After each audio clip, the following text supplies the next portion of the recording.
Humans can transform from solid to spirit in about half a second. I just found this out. Just a half second ago. I might be shocked if I weren't so dead. Huh, is all I have to say about it. Yep. My wife agrees, equally shockless. She is standing beside me along the sun-baked shoulder of a two-lane country highway, and we are both staring down into the drainage ditch. At the bottom are scattered piles of junk, a nasty trail of breadcrumbs, all leading to a battered tomb. The tomb used to be a car. For a while, it was our car. But that was before the rock. How long have we been standing here? I ask. I think. My wife's hand becomes a vapor before reforming into fingers. She points at the junk in the ditch. A tire is still spinning. Not long. Time seems off. I count to 5, but can't tell if 5 seconds or 5 hours go by. We point out the broken pieces of what became our soul cocoon, transforming us from flesh into whatever we are now. See there? Mirror, hubcap, bumper, shoe? My shoe. She confirms. Is there a foot inside? Looks empty, I tell her. I notice my hands are balled into fists. I open them. Do we just stay here? My wife says. I'm pretty sure that. And another pause. That's either a second or a century. We can do whatever we want. Well then. I sound motivated, but I don't move. I'm gonna have a look at the wreck. Coming? No. She tells me. I don't want to. Something like a laugh springs from my mouth. It sounds like a frother steaming mud. I feel funny and I laugh again because I'm so relieved to feel anything. It feels normal and good. Feeling feels good. I know it's because of her. And for the first time since we found ourselves standing on the side of the road, I look her way. I can tell my eyebrow has lifted. You don't want to see your own corpse? Bullshit. She shrugs. At least I think she does. It's gruesome, I tell her with the voice of a carnival barker. It's macabre. It's the sum of 1,000 nightmares. So you. I'm different. No, remember when you collected my blood from a nosebleed to make cake? I did not. You wanted to. True. She says. But I'm just not interested in empty shells. And then she looks at me for the first time with the same eyebrow raised. You want to see our dead bodies? Bullshit. Now I'm shrugging. I can take the gore. The sight of your own veins makes you queasy. I like scary movies. You like cartoon anatomy. She clarifies. But if it gets real. She squeezes her eyes shut, covers her ears, and goes. La la la. To make her point. It's a good point. Clinical butchery makes me black out. But not anymore. Not after the rock. The rock changed me in more ways than one. I'm still me, I say, smiling. I think you're still you. I guess we are. But who were we? What did we do? I move. I think I'm walking. But there's no tensing in my muscles, no popping in my knees. It's weird and slow, but good. I'm still smiling. I say, baby, anything we forget is probably not worth remembering. While I walk, she's saying. I remember what it feels like to hear a knock at the front door, knowing there's a hot pizza waiting on the other side. I remember trees turning red and yellow and orange. Not like this. She sounds disgusted. All green. I remember that, I say. She goes on. I remember the first sip of great wine out of the bottle and how it changes when it's the last sip. I remember purring cats and photographs and staying home and seeing no one. I remember our wedding vows. Forever and then some, I recite. The mangled car tomb is upside down and far too crumpled to look inside. I slip below the earth without digging, spying buried rocks and burrowed worms, all without dirtying my skin or clothes. What other tricks will I discover after the rock? My head wafts up into what's left of the front seat. We're not as gory as I thought. I shout from the rubble. Not so loud. My wife tells me. I can hear you just fine. Your eyes are open, I say with a softer voice, just above a whisper. You're looking right at me. Am I looking at you or you? Dead me. Both of you are dead. Try again. The me that isn't a ghost? The G word feels funny to say. I laugh a little. It sounds less frothy and more like it used to. Your hair's in your eyes. It's not mine anymore. I just brushed it back. And touched your face. I think your skin is cold already, but I don't know what cold feels like with these new fingers. I was always cold. And you were always beautiful. Even now. Hauntingly beautiful. My wife pretends to snore from the roadside. It's what she does whenever I get cheesy. I'm not kidding, I say, louder again. You wear death like it's Chanel. She scoffs from the roadside. Are you sure you're not looking at someone else's rotting wife? I'm serious. You barely look crushed. You could have an open coffin if you wanted. They wouldn't dare. Not me, though. There's a big hole in my head. Oh my love, that's always been there. We both laugh at that, and I feel electricity. And also something that might be love. I remember love. I love that she called me my love. I stare at my dead body like I'm combing through a childhood photo album. Here's me at 7 reading a book in a laundry basket. Here's me at 10 dressed as Freddy Krueger for Halloween. Here's me at 40-something, dead at the bottom of a ditch, in the middle of nowhere, with a hole in my head. Past blood and bone and gray matter, I can just make it out. I see the rock. Where? My wife asks. In your brain? Yeah, a bit gooey. I think I can grab it. Why would you? A keepsake? To show, I dunno, other ghosts? Do we have to? Other ghosts used to be people, you know. We don't have to be their friends. I would just say, hey there, fellow spirit. Here's the rock that struck me dead. Single quote. And they'll say, ooh. Because they're ghosts? No, because they won't find you as charming as you think. I'm taking the rock. Okay, but where will you keep it? With patience, she explains. You have no pockets. We have no house. Not anymore. Good point, I say, finding nothing but mist where my pockets used to be. I'd have to carry it in my hand.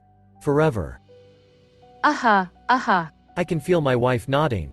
She says. And think of all the Livies. They'll see nothing but a floating rock in the middle of the highway. Livies? Living people. She tells me. I'm trying this new word out. Hey, I like that, I say after frowning about it for a second. Yeah. Probably scare the Livies to death. Then they'd never leave us alone. How terrifying. And I'm standing beside her again, out of the car, up from the ditch, and now on the side of the road. She's looking up at the sky and whistling the first 8 notes of If I Only Had a Brain, from The Wizard of Oz, which she often did when she was alive. It passed the time. She might be doing it now because of the rock in my brain. I look where she's looking, see what she's seeing. It's daytime, but the skies show us everything, all the stars and all the worlds. Thousands of satellites race by in streaks alongside a billion shooting stars. And all the clouds are funny shapes. I see a cumulus egg hatching a skeleton hand. That's nice, I say, then look back at the soul cocoon. I try and fail to recall the crash. It must have been a swift death. I only remember driving past that big tractor mower. The one over there in the farmland. I point, but the tractor mower is gone. I listen and hear the faint growl of a monstrous engine coming from somewhere in the tall grass. Anyway, I continue, I was driving when I heard a crack. Then, we were standing here. All like that. I snap my fingers, but I don't hear them clap or feel the vibration in my hand. I try again and again without success. It looks like I'm playing the world's smallest violin for our interred bodies. It wasn't that quick. My wife tells me. No? Your window shattered. Your body crashed into mine. We veered towards the ditch. We flew here and twisted. We tumbled there and crunched. We rolled and I stopped breathing. We landed upside down and it got very quiet. I tried to scream, but I choked. Then I was standing here with you. She says all this matter-of-factly, like she's reciting the steps of a cookie recipe. That must have been scary. She shrugs again. Maybe then. She whistles some more, always the same 8 notes. I watch her watch the corn and soybeans, taking stock of her familiar spirit. Hazel eyes, shiny teeth, and the frail trace of a scar where a dog once bit her cheek as a child. Amazing that it's all still there. Her skin is smooth and pale, the way corpses appear in gothic horror. She looks the part. I imagine we both do. Even before the crash, we rejected suntans and freckles. We were born to be dead. My wife sees me watching her. What? She asks. I got something on me. Is it a bug? I tell her, there's no such thing as ghost bugs. But I check her scalp anyway just to be sure. She asks me. What do you want to do now? I would sigh in thought if I still had lungs. I pretend to inhale, exhale. I drum my fingers against the wind the way I'm sure all ghosts fidget when they consider options. I say, Let's go find that tractor mower. What for? My wife asks. I think we should haunt it. A tractor? Or at least bum a ride into town. She repeats herself, but slowly. A tractor? Why not? It did this to us, after all. When we passed the tractor mower, alive, it was cutting the tall grass maybe 20 feet away, scattering green blades over the highway. No mere riding mower, but a hulk with a sealed cab. Nothing else could have launched the rock with such force. All the rest is nature, cruel and vicious, but never armed with missiles. I see no cornstalk catapults. No soybean sharpshooters. It was the Hulk. It mowed up the rock in the tall grass and threw a perfect strike into my skull. The driver didn't stop when we crashed. He either didn't see what happened, or he panicked and tractored himself behind green cover, or he didn't care that we tumbled and rolled and died. How can anyone end a life and not feel a rot in their core? I look and spot glints of sunlight flashing behind farmland camouflage. I see the glass of the tractor's cab. It is still mowing somewhere in the thick of the grass. Or maybe hiding. My wife considers for another century second. Okay, sure. We take our first steps across the highway and, suddenly, we are standing in the path of the giant tractor, surrounded by tall grass. 200 feet traveled in a blink. My wife smiles and asks if we just did magic. It's all magic, I say, even though, before the rock, I didn't believe in anything I couldn't prove with each of my senses. We stand still and lock eyes with the driver, expecting him to double take and squint and gawk and scream and clutch his chest in utter horror. He doesn't. He can't see us. The tractor mower rolls over my wife and me, and, in another sudden blink, we are in the cab with the driver. He's not a he, but a she in flannel with a trucker hat pulled low. A girl of 20, perhaps. She is looking down at her phone, thumbing a text message, waiting for reply. I imagine a series of public service posters designed for farm equipment. Distracted tractor in bold print above a cartoon combine that gleefully swallows children while its driver is glued to a phone. Don't text and mow. I wonder if there are ad agencies in heaven. I wonder if there's a heaven. I wonder why nothing has come to collect us. I'm not worried. Haunting farmers with my wife ain't a bad way to spend eternity.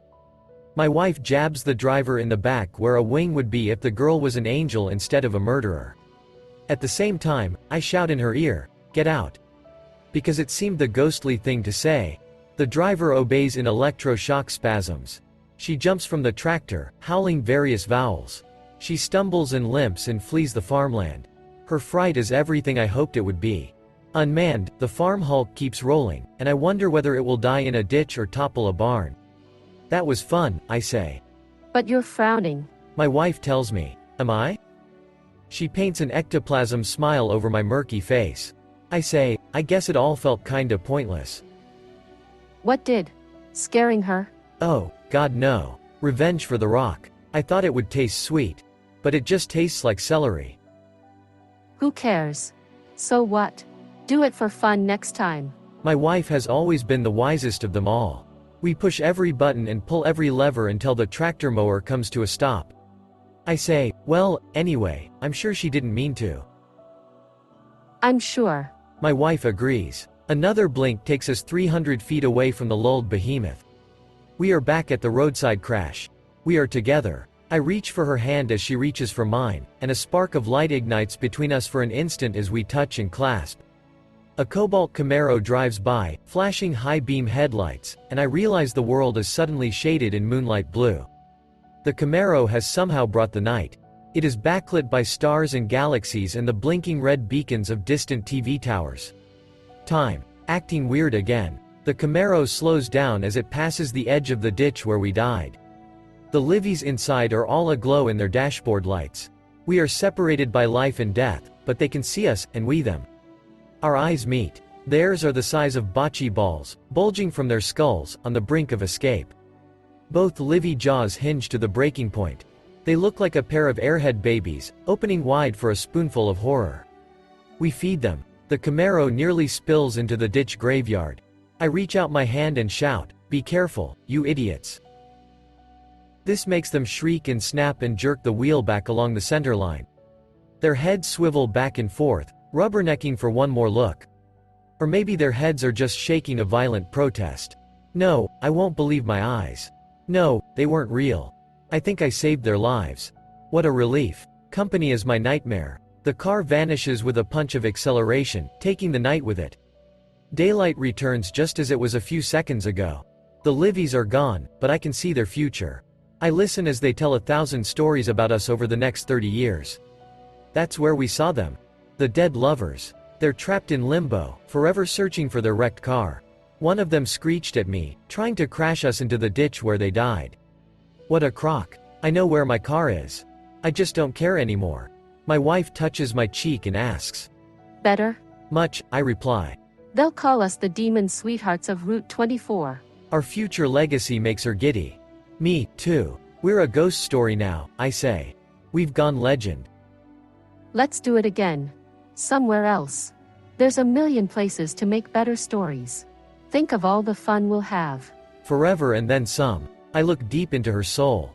I squeeze her hand and feel warmth even though we're just bloodless, fleshless thoughts and memories. I tell her, I'm so happy you didn't survive. That's the sweetest thing you could have said. Her tears float up and away like defiant rain. She says, If you were still alive, I'd strangle you. I'm the luckiest dead man in the whole wide world.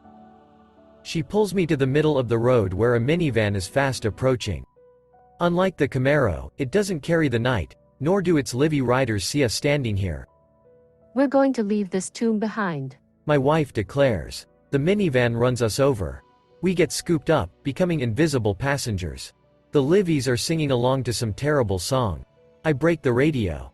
This is nice. My wife says. And it is. We'll ride quietly till we stop in the first town or city or lakeside cabin surrounded by deep dark woods. My wife's hand passes through the sliding door to fly on the wind. Her head is on my shoulder. She says, What a day.